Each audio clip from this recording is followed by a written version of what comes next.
marine mammal biology, investigative marine biology lab. We'll try it again next week. And evolution and marine diversity. In addition, we have 12 research interns, our Shoals undergraduate research group, who are conducting independent research here throughout the summer.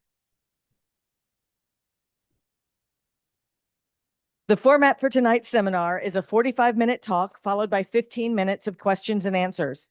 For our friends online, please use the Q&A box at the bottom of your Zoom screen. We will read your online question out loud for the entire audience. For those of you in the Commons, we will be passing around a microphone for questions for you so that everyone, including our online friends, can hear. This evening, our Rock Talker will be introduced by our very own extraordinary seabird biologist, Dr. Elizabeth Craig.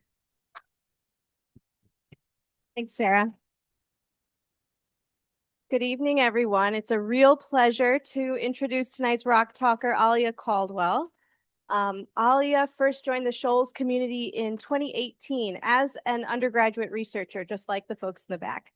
Aliya was interested in microplastic ingestion in seabirds and came back to Shoals for the following 2 summers as a seabird technician over on neighboring White and Seavey Island. And during all that time, also completed an senior thesis on the ingestion of microplastics and microfibers by roseate and common terns. So she authored 2 papers as an undergraduate, a real incredible feat. Aliya completed an undergraduate degree at Rutgers University in ecology, evolution, and natural resources, and is now a PhD candidate at the University of New Hampshire in Dr. Nathan Fury's lab in the Department of Biological Sciences. She's working on the movement and foraging ecology of our dear neighbors, the common terns, just to the south from here. So it's an incredible pleasure. I think I'm very proud that Aliya is here to share her research about our beloved common terns with this audience here, since it's an amazing aspect of our ecology here on the Isles of Shoals. So welcome, Aliya. Want to talk into it? Is my mic live? Ooh, that is. Thank you for that intro. That was very kind. So yeah, I'm Aliya. I'm a 6th-year PhD candidate at UNH, and I'm going to be talking about my dissertation research, which, as Liz mentioned, centers around the foraging movement and the migratory ecology of common terns. But before that, I do want to talk a little bit about my time at Shoals, because I owe a whole lot of my career in research at this place, and it's a special place to me. Maybe if I could be able to do that. It's always the first slide. Okay. This is me as a kid in California, hanging out with some gulls. I think I might have been 4. I'm very bad at telling the age of kids, even if it's myself. And then this is me more recently on the tern colony. And so while it might seem like I had some childhood aspirations or dreams to work with seabirds or become a seabird biologist, that was not the case at all. I am kind of embarrassed to say that I didn't really think about birds all that much until I came to Shoals, which was in my sophomore year of my undergrad. So before I came out here, I was doing research or assisting with research, studying monogenic gill parasites in pumpkin seeds and bluegill sunfish. I really enjoyed being in the lab, and I knew that I was interested in exploring doing some research on my own. So that's when I came out and did an internship here. So that's Liz. She was one of my mentors, and then Jen Seavey, who's the former director of the lab. And as Liz said, we were looking at plastic ingestion by gulls from Appledore. And I loved it enough to keep coming back as a plant technician. I really fell in love with the magic of fieldwork out here. I fell in love with the process of taking a research project to kind of from conception to a version of completion. Eventually I ended up doing my PhD, but I haven't gone very far. I'm still working with the terns on White and Seavey. I'm still working closely with Liz and the tern restoration project. This feels like a full circle moment for me. I'm really excited to get to here. It really does feel like it was just yesterday that I was watching my first rock talk. I wish I could remember who it was. That would have been impressive, but I don't. Yeah, so if I'm not going to talk about my undergraduate research, if you're interested in it, it's on the internet. You're also welcome to talk about it later. But today I want to talk about movement ecology. So movement ecology is a field of study that aims to understand how, where, when, and why animals move around. And animals move around for a lot of different reasons, some of which include to find prey, to escape becoming prey themselves, to breed and find mates, and to track habitat. And so movements really dictate a whole lot of what animals experience day to day and throughout their lives. And as we all probably know, just from existing in the world and watching critters move around, movements are as diverse as the animals that exist. Often they are diverse across a continuum of space and time. And among species, we see a lot of diversity. So in this example, a post-recruitment coral might not move much at all.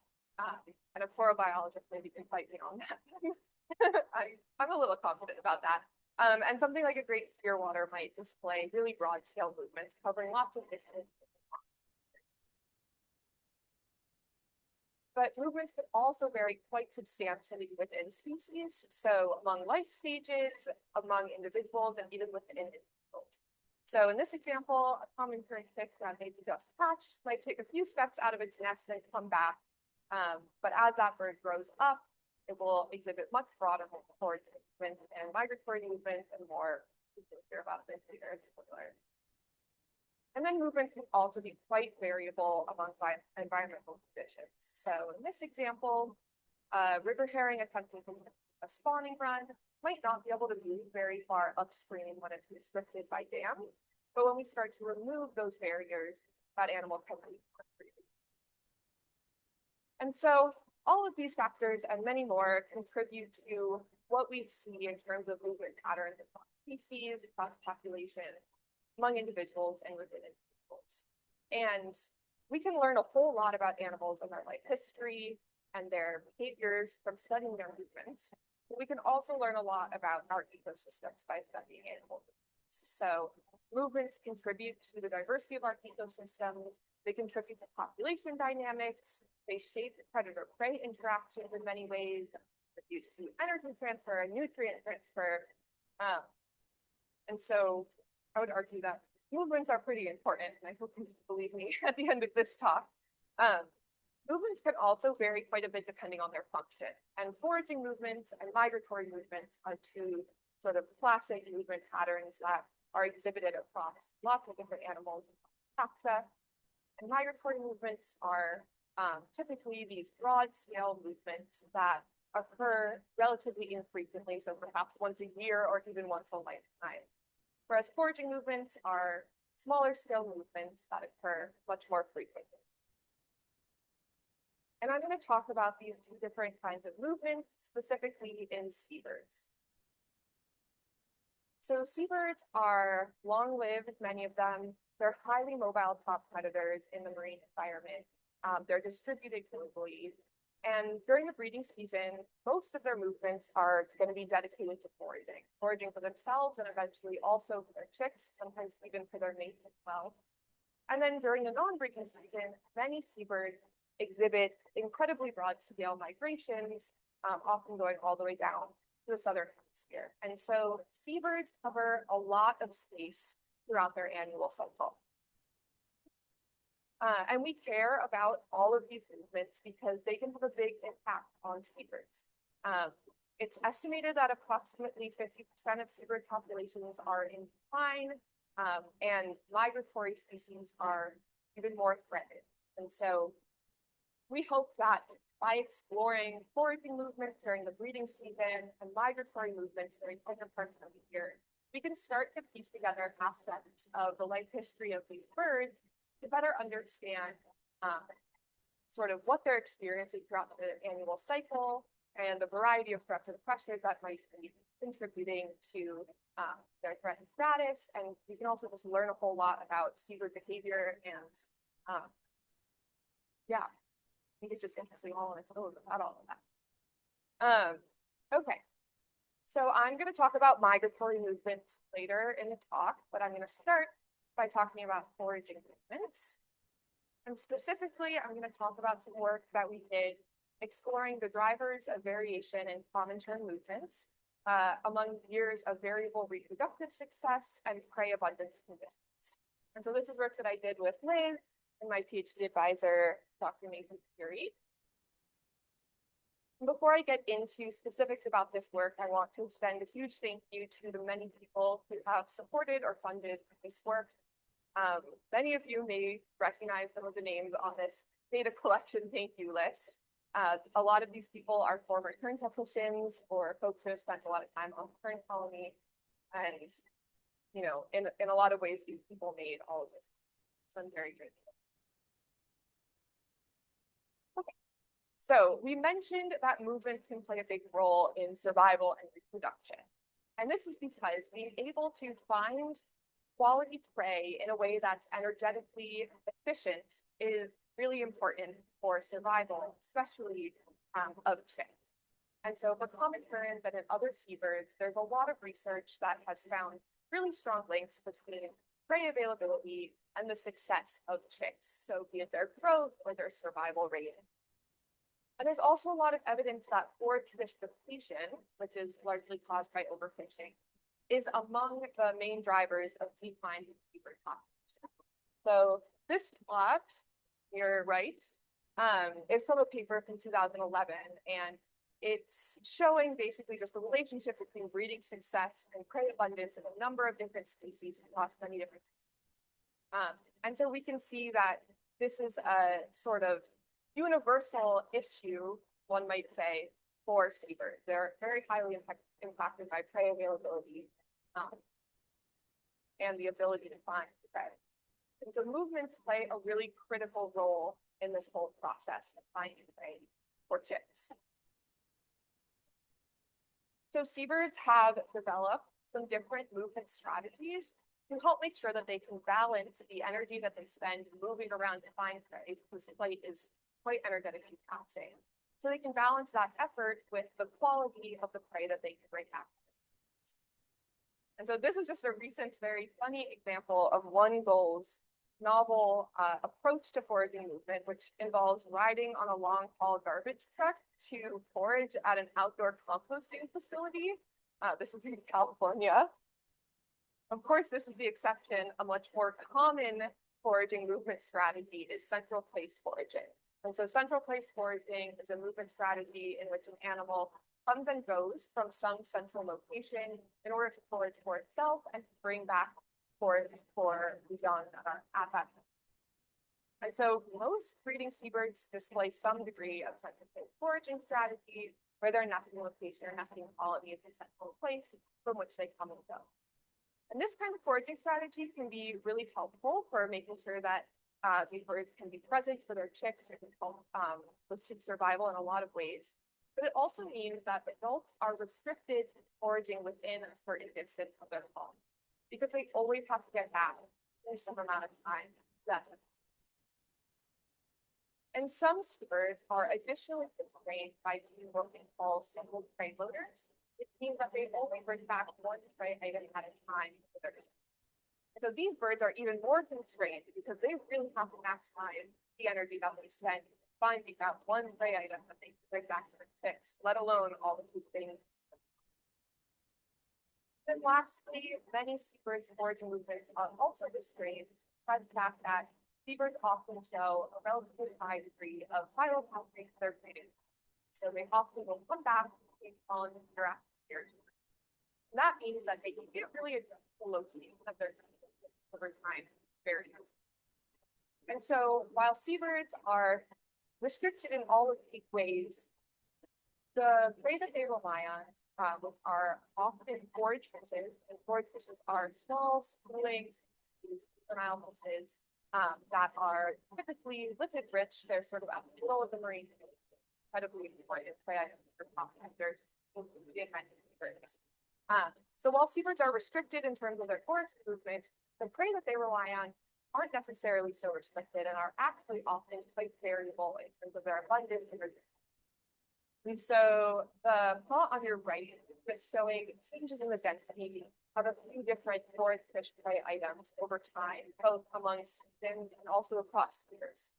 And so you can imagine that a bird that's nesting on that landmass there might experience a lot of variation in the kinds of prey that are available to it, the abundance of prey that are available, and the location that they're available in this area. You know, among seasons and also. And then this other plot on your left is just showing longer term trends in the abundance of some forage fishes. And here we can see that seabirds are dealing with both long-term directional changes in the abundance of forage fishes available to them, as well as the granular variability. So you see a lot of spikes up and down this year. So this is a really interesting system to study from an ecological standpoint, and the system being a central place foraging seabird that relies on unpredictable prey. Because we might start to wonder what could happen if prey starts to move outside of where we might expect them, or rather where the predator might expect them to. So common terns are a great species to look at these kinds of questions in. They are central place foragers. They are single prey loading foragers.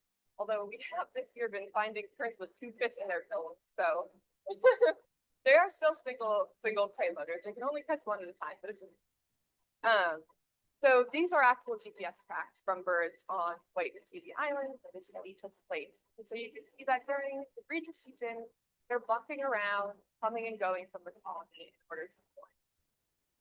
And while they're doing this, the fishes that they rely on with our herring, hake, mackerel, and land on their they are unpredictable.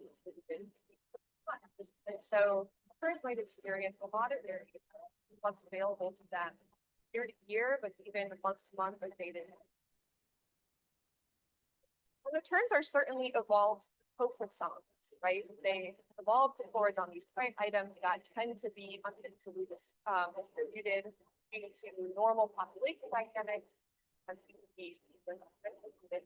weather.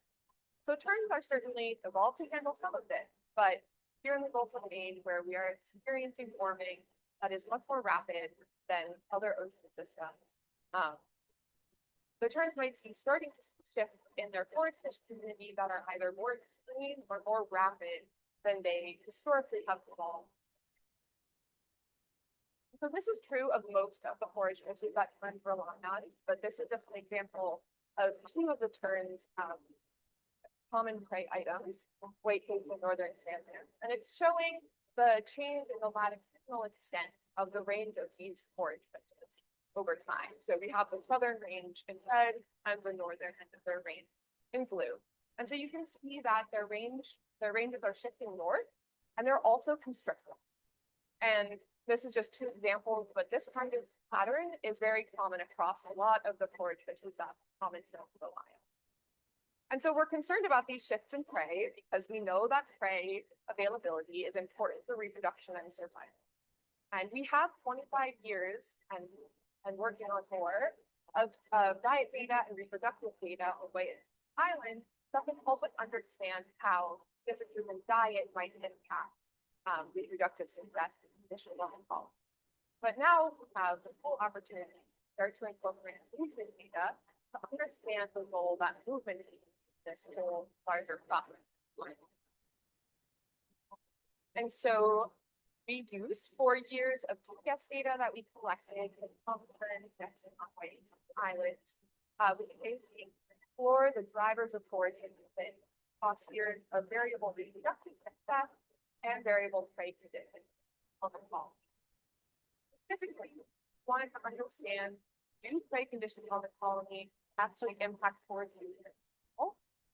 And we wanted to understand whether flexibility in foraging movements might help in aiding diet and reproduction in a central place forager like. So to measure prey abundance on the colony, that feeding observations at a number of different here. And many of you visit White Island.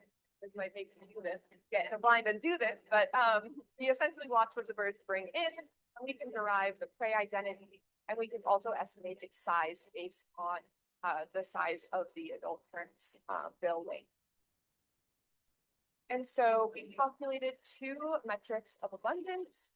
We calculated catch per unit efforts with the number of fish brought in, and we calculated legs per unit effort. So this is the how many centimeters of fish, because we wanted to account for size in some way, because being brought two really small fish might not really be energetically as preferable as bringing back maybe one very large fish. And so we calculated these two metrics for herrings, hake, and sand lances. And these are three very important prey items, common currents. They make up a vast majority of the diet in most years.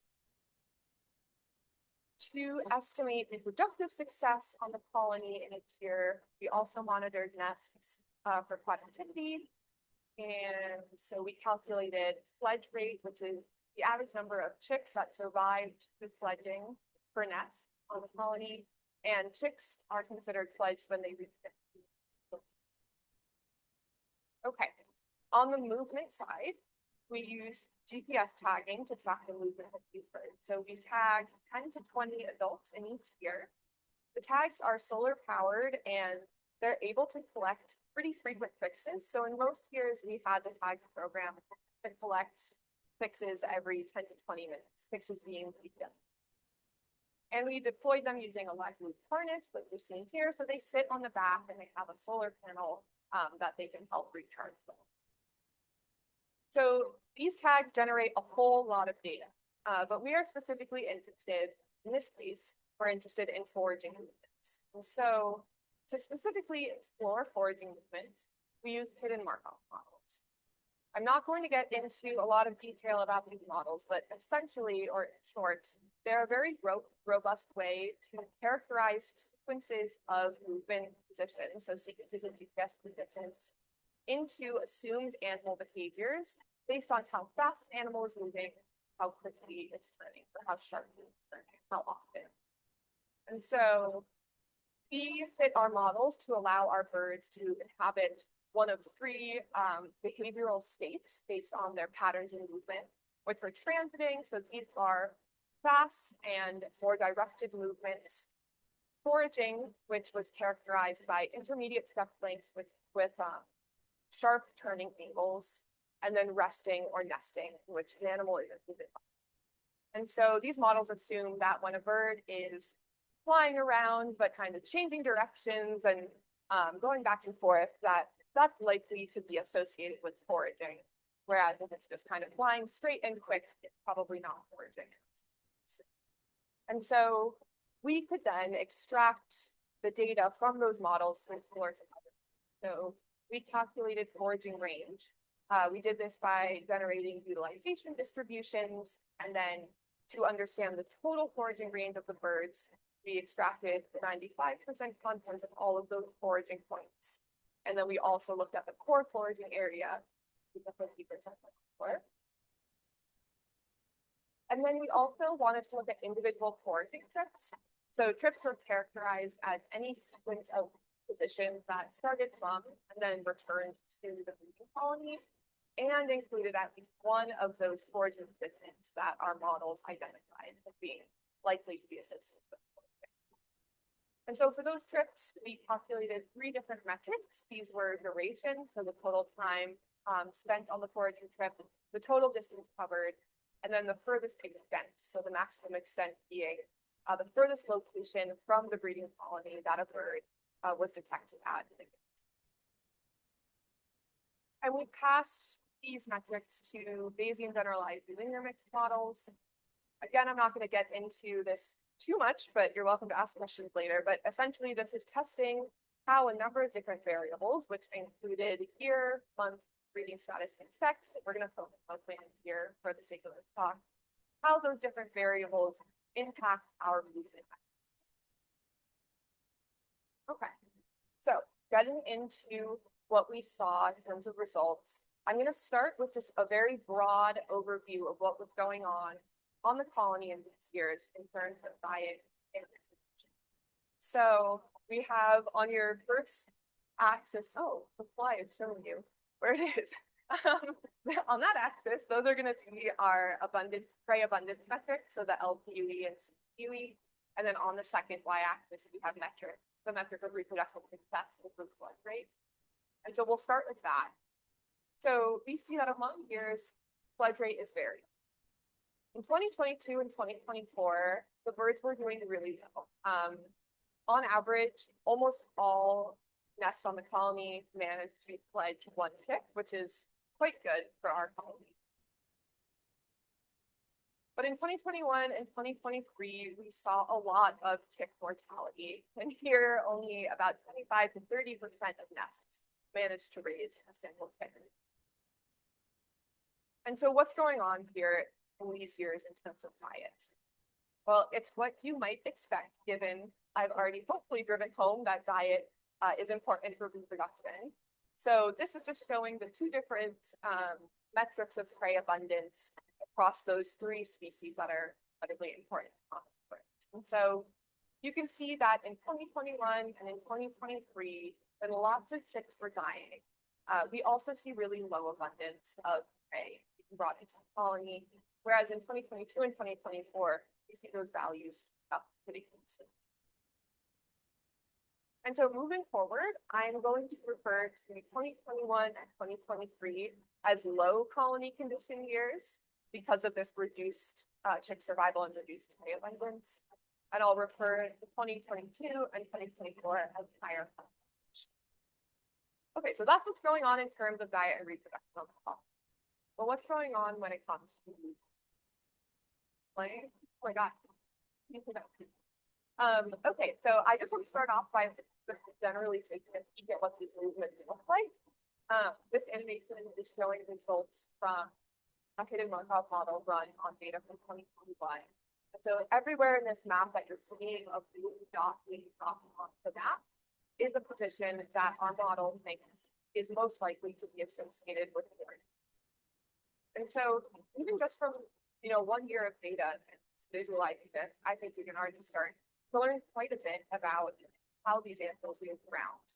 But now that we have done this for 4 years, we can actually start to look at how movement takes over time and implement on diet. Okay, so to orient you, I just want to start with utilization distributions for just 2 years. So each of the gray dots in these maps, realize I'm pointing at it, can't see it. Each of the gray dots on these maps is one of those blue foraging positions that got dropped on that map. And then in the solid outline, we have the total foraging range of birds on the colony. And on the dotted outline, we have the core. And so we see that in 2021, when lots of chicks were dying and when prey abundance was low, the foraging range is increased compared to what we see in 2022, when lots of chicks were healthy and happy, and there was a lot of fish in the colony. And when we look at that pattern out for the next 2 years, we see the same thing. 2023, where, like in 2021, we have low colony conditions, the birds are expanding their range. And so, if you remember, I was talking about central place foraging and how often this is driven by a need to get back to those chicks. So maybe you are wondering, okay, well, you said a lot of chicks died in 2021 and 2023. Maybe the birds are just expanding their range because they no longer have to come back to forage or to provision their chicks. And so I will say that to some extent that is true. Failed breeders, birds that no longer have a living chick, do in general have broader foraging ranges than breeding birds. But the contractions and expansions that we see in foraging range among these years are consistent across failed breeders and breeding birds. So even breeding birds are expanding their range in 2021. And to quantify it a little bit, these range expansions can be upwards of a few thousand or a couple thousand square kilometers. So they're pretty substantial. Okay, so looking at sort of the size of foraging ranges can maybe tell us something, but I would argue that more interesting or important would be how space use changes. And so you might have noticed that in years when foraging range increased, the birds weren't going very much farther north, east, or west. They were increasing their use of waters to the south of the colony, and they were increasing their use of the tip of Cape Cod. And it might be a little bit small, but You can see that in 2021 and 2023, even the core foraging range of birds on the colony included the typical pod, which is not true in 2022, 2024. So that indicates that Cape Cod in those years is a very important foraging area for these birds. All right, so that was foraging range. We also wanted to look at the foraging metrics. So our models did identify that all three metrics are variable among years. And I will just take you through each of them, starting with duration. So here we have a violin plot. On our x-axis we have year, and on the y-axis in this plot we have duration. It's log transformed, so don't feed the actual values, but rather you might notice that on average, 2021 and 2023, when prey abundance was low and when survival was low, we see that birds were spending longer on food. And when we look at trip distance and trip extent, and the extent as a reminder to furthest distance of the colony of the bird went, we see a similar pattern where in 2021 and 2023, birds were covering more total distance on their foraging trips, and they were foraging in locations further from the colony. Okay. So to get back to our first original research question, which aimed to understand whether prey availability is a driver of foraging, I feel relatively confident saying that I think that they probably do. So this is supported by our findings of increased foraging movement effort across all of the metrics that we measured in years when prey abundance was low. And I think the fact that they're foraging more in those years to the south of the colony is further evidence that this might be related to prey. And that is because smack dab in the middle of that increased range is the Stellwagen Bank region. And the Stellwagen Bank is known to be quite abundant in forage fishes, so much so that the Stellwagen Bank National Marine Sanctuary is encompasses the Stellwagen Bank. And this is the only marine protected area in the Gulf of Maine. And I don't know, probably farther than that. And one of the sanctuary's central goals is forage fish conservation. And specifically, they're very interested in conserving sand lands, which are among the most important prey items for common birds. And so this is just a figure from some previous research that came out of the Stellwagen Bank National Marine Sanctuary, and it's showing how the distribution of sand lands overlaps meaningfully with humpback whale and great shearwater distribution. And so this indicates that sand lands are a really important forage item for predators from marine mammals to seabirds, and are finding that terns might also be coming from as far as 100 kilometers away to utilize these areas to forage in years when presumably prey are less available closer to their colony. I think it's really important the support for the utility of marine protected areas and the importance of forage fish conservation. And sort of this idea that a marine protected area can serve animals that are far outside of this, just the bounds of that one protected area. And then for our other question, which tried to understand whether flexibility in movements might help mediate chick diet and survival, we think that perhaps foraging movement flexibility for common terns is not quite sufficient to sustain chick survival and chick diet. So just to bring you back to this plot, what we were seeing was that while birds were significantly increasing their foraging movement effort in 2021 and 2023, the amount of prey being brought back to the colony was still low, and the survival of chicks in those years was also still low. So why is this happening? One reason might be that just because you move around more in hopes of finding more prey, it doesn't necessarily mean that you're going to catch more prey. And so the adults might be increasing their foraging movement efforts, but still failing to find prey, and that would explain what we see on the colony in these years. Alternatively, or additionally, This might also happen when adults are forced to favor their own energy.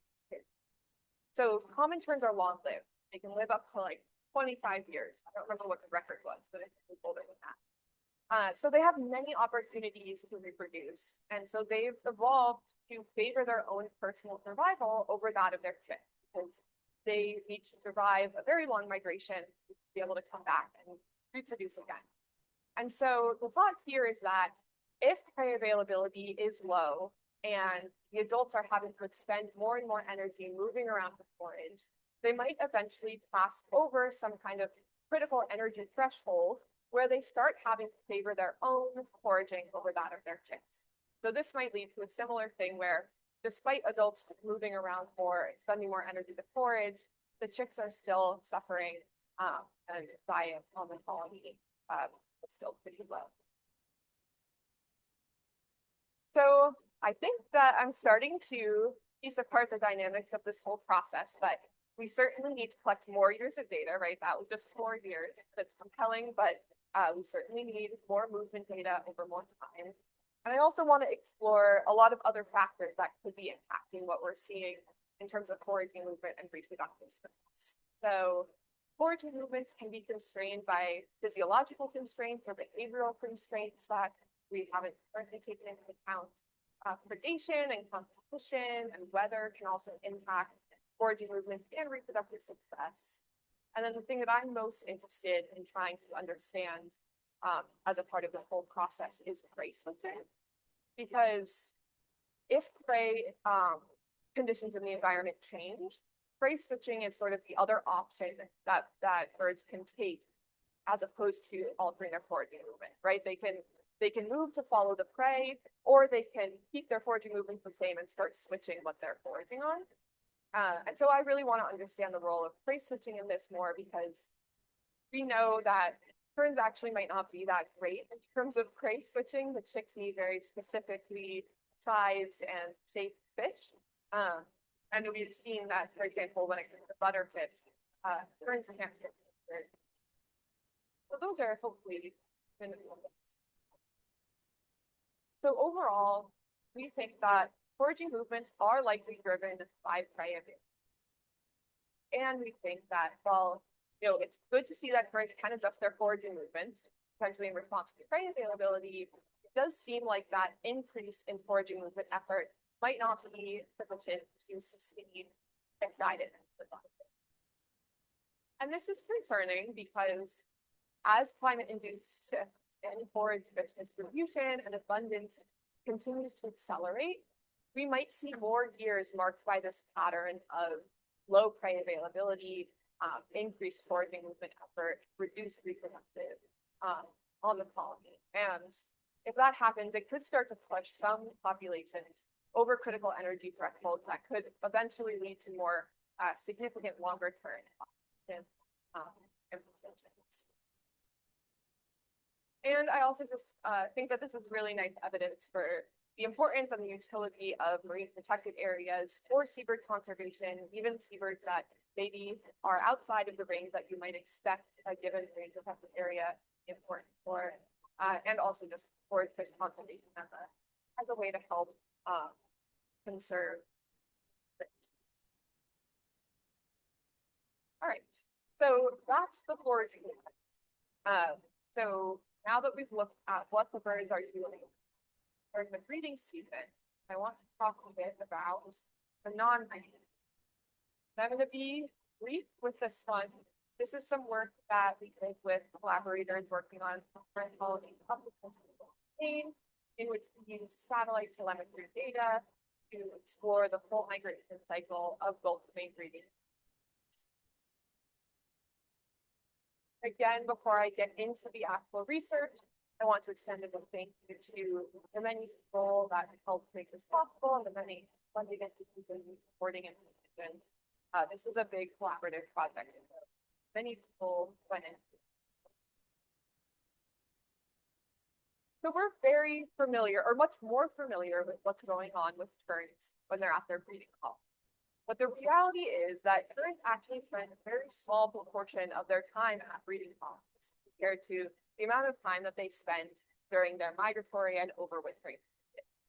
So this is just an eBird distribution map of common terns showing that they do overwinter down on the coast of South America and elsewhere, but the ones in the Gulf of Maine, we know, go down the coast of South America. And so while we don't have a ton of research describing exactly what's going on with birds in their overwintering locations or on their migratory routes, because it's much harder to study a bird when it could be anywhere as opposed to when you know that it's right there, that's chicken right there. But this is an issue for conservation because conditions during the non-breeding season are very important to birds. They impact survival. So migrations are one of the most dangerous for animals in terms of survival. And so non-breeding conditions can be incredibly important for population dynamics and group carryover effect. Conditions in overwintering areas and overmigration can really impact reproduction. And so we know that common terns overwinter down in South America, and we have a pretty good understanding of their broad distribution and the timing of their movements, as well as some information about their actual migratory routes. And we know this from banding data, from radar studies, and we also have data from some early telemetry methods like radio telemetry and light level geolocation that have also provided a lot of really important information about the migration and the non-breeding movement patterns of these birds. That being said, radio telemetry and light level geolocation can really, there are a few ways in which they are not ideal, I'll say. So radio telemetry relies on radio signal receivers, an array of them throughout the range that a bird might be moving through. And so this sort of limits the spatial scale of the movement that you can detect. Specifically, it's difficult to detect movements in open water using radio telemetry. And then light level geolocators, they estimate the position of an animal based on sunrise or sunset times. And so these can be highly impacted by weather.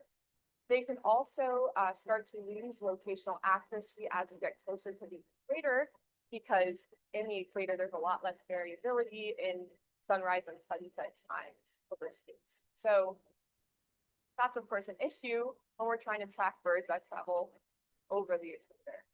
And so satellite telemetry has improved on a lot of these things. And mainly, satellite telemetry just allows you a lot more data over much broader areas, over longer periods of time, and with higher local patterns. And so recently, or I suppose not, so the past couple decades, satellite technology has advanced quite a bit and is now deployable on smaller broad receivers like the common terns. And so the hope is that for common terns, we can use these kinds of high resolution satellite telemetry data to understand critical habitats that the birds use during the non-breeding season, to explore aspects of their movement behavior in those habitats, and to also understand risk exposure during that non-breeding. And so with these advancements in satellite tagging technology, folks in the Gulf of Maine over the past 10 or so years have been increasing our tagging effort of common terns. And so we've been able to sort of piece together what ended up being the first full annual satellite telemetry tracks from coastally breeding common terns. And so we used that data to explore routes and space use, the timing of movement events, movement dynamics. And we explored these across the non-breeding season to explain or to understand what was going on with ultimately breeding common terns. So for the sake of today and time, I'm going to talk specifically about the results that we found for this routes and space use question. So I want to focus essentially on what spatial data can tell us about what birds might be experiencing during the non-breeding. To do this, we deployed GPS tags on our colony, and then collaborators were also working on deploying GPS tags at the 3 colonies to the north of us. And these are similar tags or the same tags as what I talked about earlier, deployed using a legacy method. What I didn't mention earlier is that these tags are not actually designed for longer term retention. So the loops around the legs mean that when birds lose weight over migration, the tags can slip off. And also they can fall off during the non-breeding season just from degradation of the tag materials.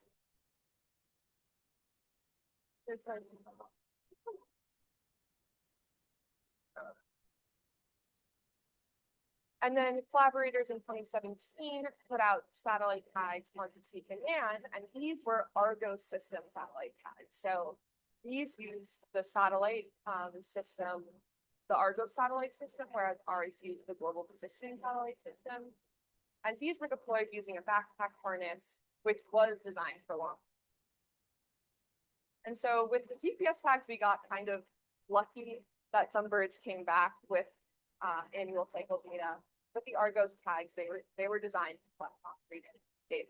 So there's a few differences in these two tagging methods.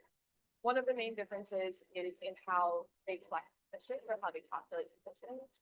So our GPS tags receive transmissions from satellites to calculate positions internally, whereas the Argos tags, they transmit their own position to the satellite system.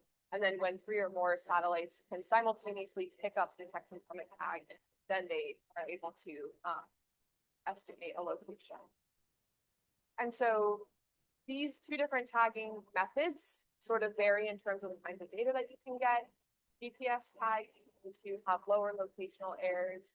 You can collect a bit more data compared to Argos tags that can have locational errors up to 100 kilometers.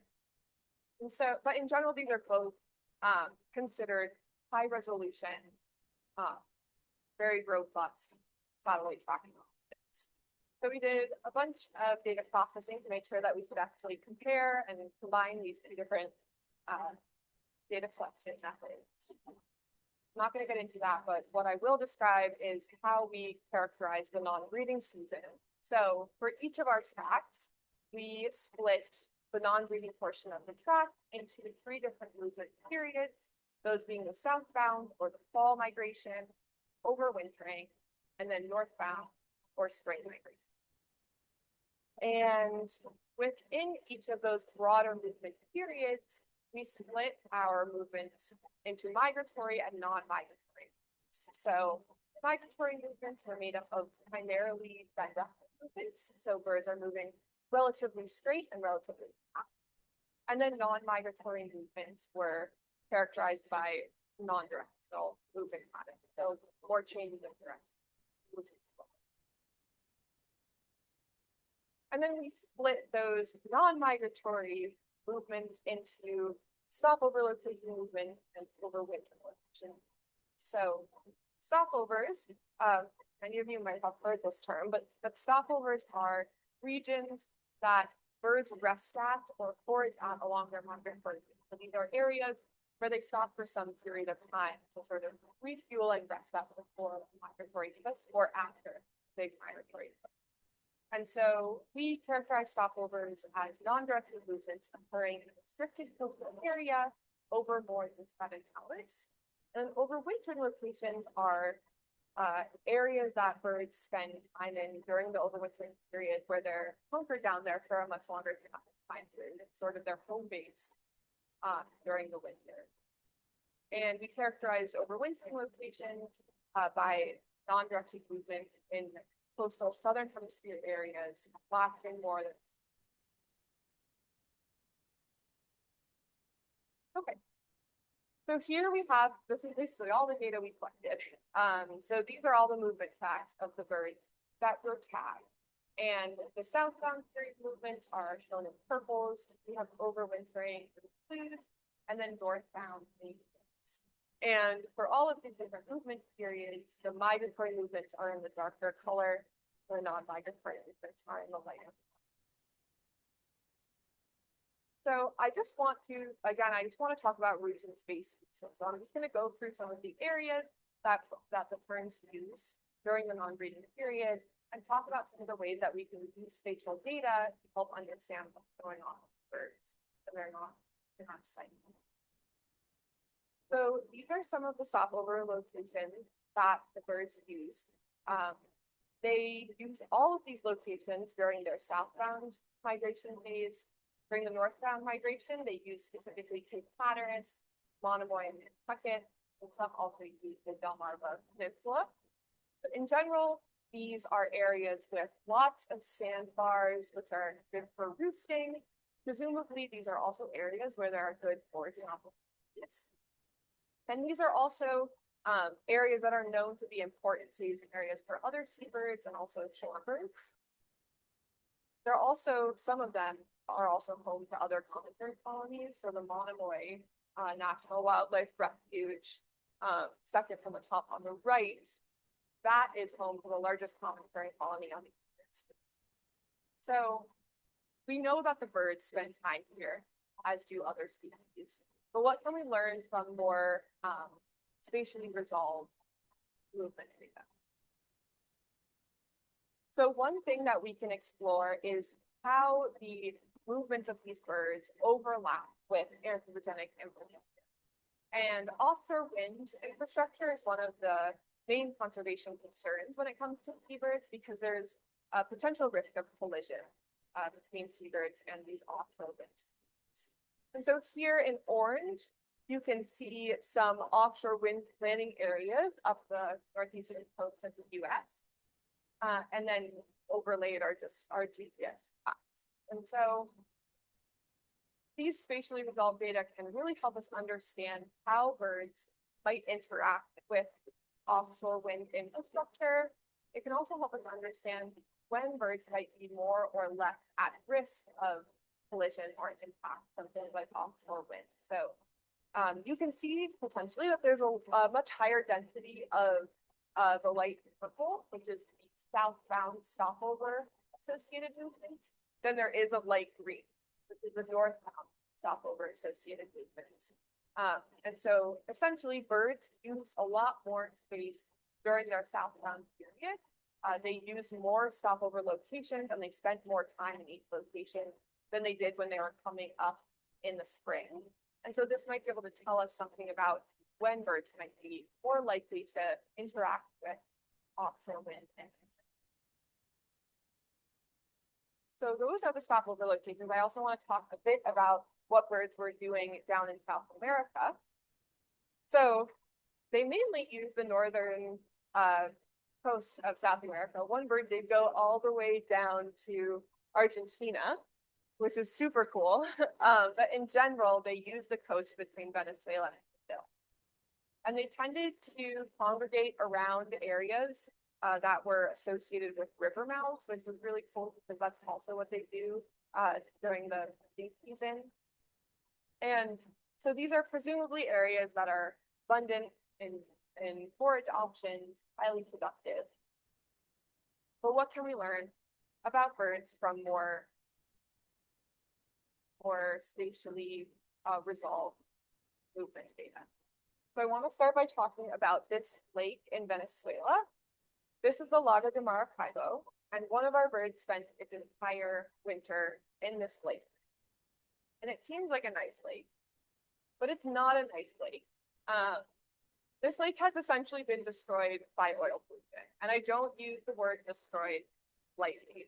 There's a lot of research that has shown the incredibly negative impacts that oil pollution has had on the water quality and on biotic processes. And so we're concerned about our bird using this lake, and we wanted to understand more about how the bird space. And so we found something interesting. Here in this map, on the right, the orange kernel density, that's showing the distribution of the drilling operations that cause this oil pollution. And then the blue dots on the left are the movement on our bird. So it looks like this bird might have been avoiding that area of the lake.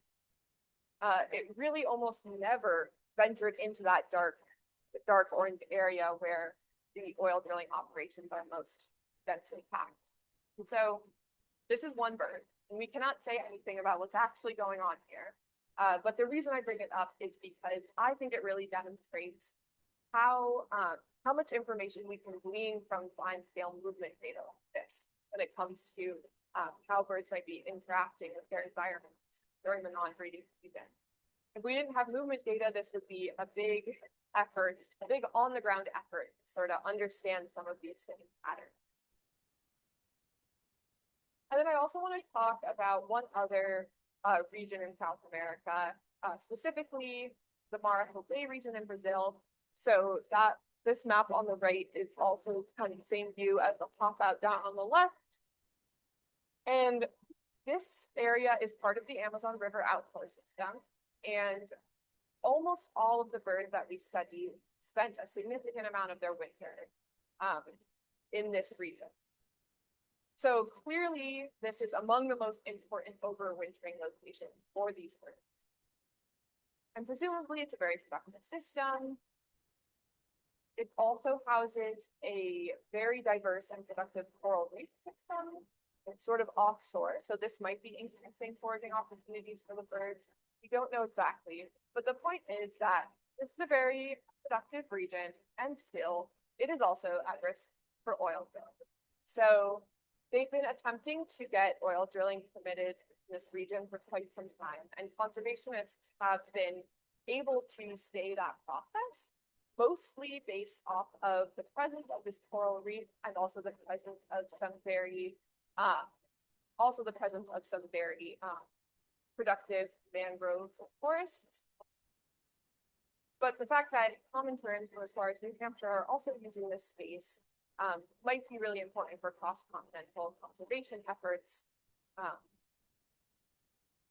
And then lastly, these areas are also potentially offshore wind planting areas. So our birds are also using spaces where imminently there will probably be offshore wind. So in terms of the foraging, or in terms of the migratory movement questions, I think I just wanted to demonstrate essentially how we can identify areas of conservation concern using fine scale telemetry like this. Specifically, how at stopover locations birds might be interacting with offshore wind infrastructure, and in overwintering locations, oil pollution and oil drilling. And then the future applications of these kinds of data are even more exciting to me. So we can use data like this to enhance bioenergetics modeling to better understand how birds use energy in flight. We could also use this kind of data to improve collision risk models. So models of collision risk with offshore wind infrastructure. And if anybody's interested in offshore wind collision risk, you can check out this SCRAM process. And it can also help us model how migratory movements will be impacted by this. Okay, so overall, I hope you come away at least feeling like we can learn a lot from movement. So from foraging movements, I think we can learn a lot about foraging behavior in general, the role of foraging movement in mediating diet reproduction, and also how foraging movement information can be used to potentially inform marine planning, forage mission conservation. And then from migratory and non-breeding data, I can learn a lot about risks during critical non-breeding life stages. And so overall, I hope that I can convince people that movements play a very important role in conservation, or at least that movements are interesting in some way. And with that, I will take any questions after I bring this on.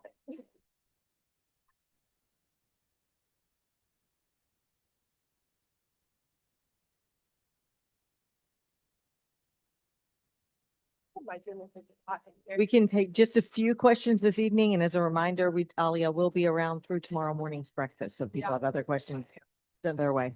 Questions in the room? And Aliya, I think you have one of the top number of online viewers that we've had for Rock Talks. Oh, boy. And no pressure or anything, but Nathan was one of them. Questions for Aliya?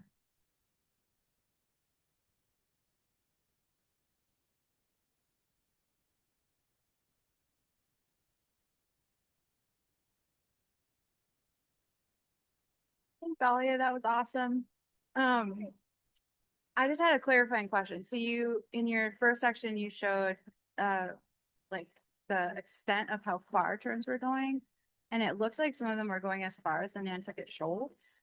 Those are birds tagged here on CBN. So can you Yeah. speak to how long that would potentially take an animal to go back and forth like that? They do it in a day. But they will also sometimes spend, go down, spend some time there and move back. Yeah, we were very surprised when we first started tracking the birds that they were even going to Cape Cod, let alone that far. I do want to point to anybody who's on the whale watches that mean that the terns we see out there may be coming from White and Seavey. Oh, I bet they are. 100%. Well, I shouldn't say 100. Very well. Hi, thank you for your talk. I have a question about just your success rate with the GPSs.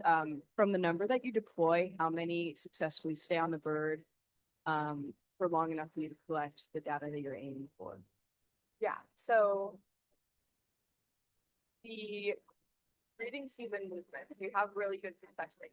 We don't have tags falling off during the breeding season. So the leg loop harness tags, those will stay on through the breeding season, and then almost all of them do fall off from the migration or some point during COVID. And they're designed, they're designed. And then the backpack harnesses that they deployed up in Maine, those had, I think they put out 5 tags and they all came back. Some of them failed in other ways, but those really do stay on. They can't really click out of them because they're attached.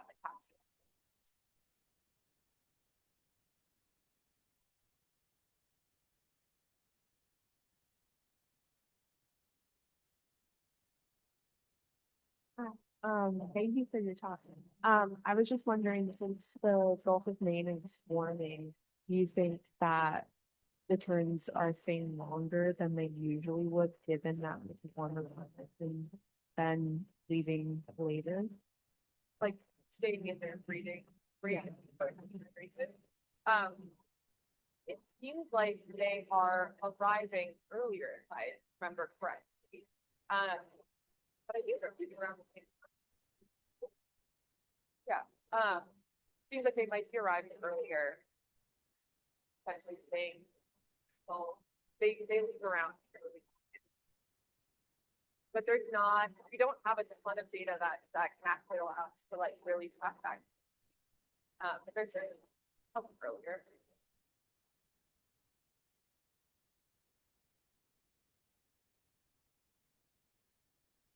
Get up there in just a second, Gemma.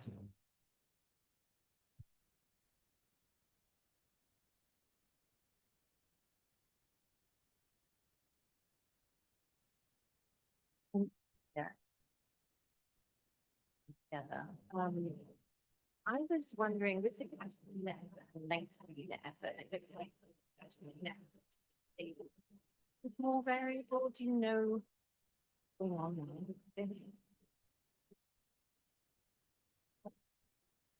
Hopefully back, I believe in that.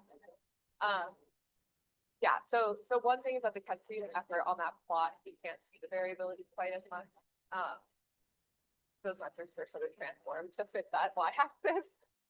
But I think that like we certainly do see a lot of differences in how big the fish that come in are. And part of that, like one concern is that this could be related to some kind of phenological mismatch where the birds have evolved and to sort of expect a certain range of sizes to overlap their breeding with when the fish are going to be of a good size for their chicks.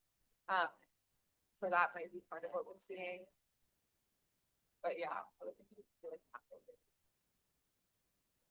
Also, I think fanlets play a big part in it. Fanlets are very long. And so that can skew the length distribution for sure. We have anonymous attendee has a question online. And it is, I'm scared. how did you measure foraging fish quality other than caloric value? Are there nutritional differences other than calories in the forage fish that the terns may be using? Yeah. So there are a few ways that we measure their quality, and none of them are highly quantitative at this stage. So one thing that's important about these fish that these terns eat is that they really do need a specific size and a specific shape of fish because the terns, when they're chicks, their gape size is, limited. And so we essentially made those characterizations based on what we know about energy density, which is that herring are quite energy dense, sand lance are quite energy dense. And then hake got included in there as well because we just know from having 25 years of diet data on the colony that they're a very important prey item for these birds, and they really tend to be the perfect size and shape. So that's how we made those decisions. I think our lab just got a bomb calorimeter, so we're hoping to like really quantify this eventually at some point. But that was our. We have time for one more question. And if not, we will thank Aliya again for this seminar. Anyway,